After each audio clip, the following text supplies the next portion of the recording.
So a little bit of an insight of what it's like to be an electrician. It's currently 9:20 on a Saturday night. I've just had a call from a lady who has got an issue with her consumer unit.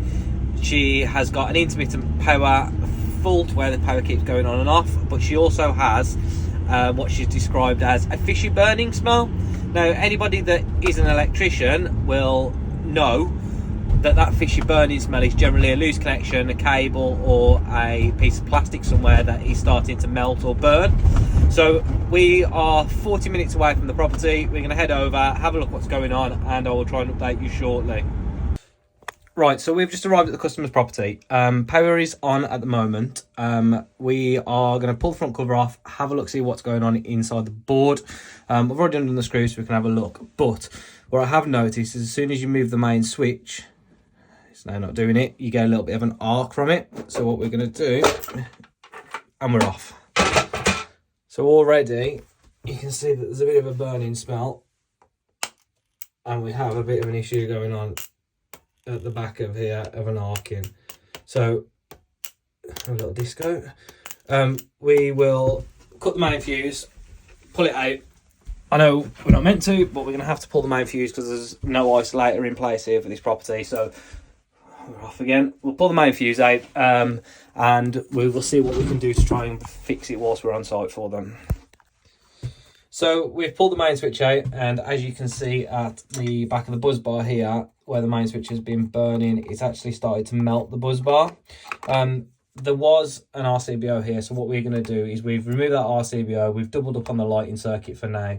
We're going to move the main switch over, even though there is some charring on the back of the main switch, which unfortunately there's not much we can do at 10 o'clock at night.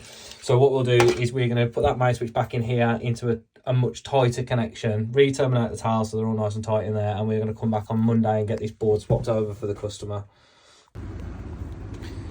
So guys, that was quite an interesting little call out, and it just highlights the issues that can be apparent in a property.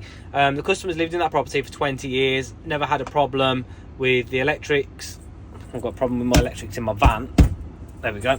Never had a problem with the electrics in the property, so they've never really had any concerns with stuff. It is a good idea if you are a homeowner and you're not an electrician to have an EICR carried out on a property.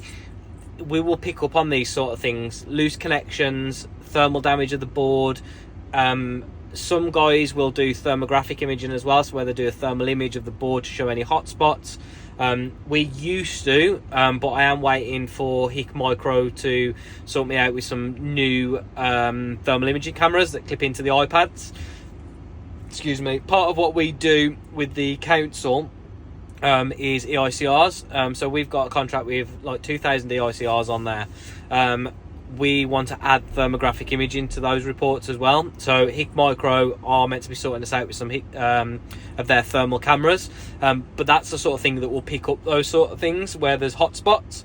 But yeah, it's done for now. The customer has got power back on.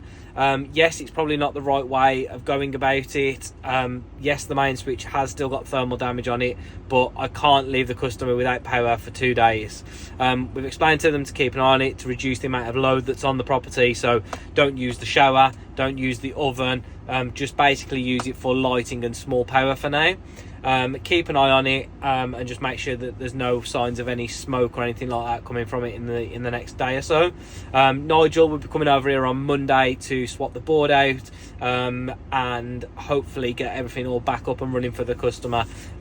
It's 10:15. I've got a 45-minute drive back home, so I will be getting home by about 11 o'clock. It's all part of being an electrician. Yes, I've charged the customer for a call out. Some people might say it's unreasonable, some people might say it is, but we have charged £150 plus VAT for the call out, which is our standard price. We have, however, said to the customer, because they're having a fuse board change completed, that we will reduce that call out charge by £50, providing that we carry out the works. So we like to try and give a little bit back where we can.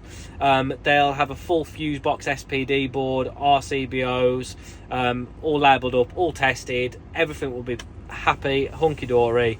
But for now, I am going home. I'm going to go and give my little lady a kiss and get into bed. So I will see you all on another video, and see you soon.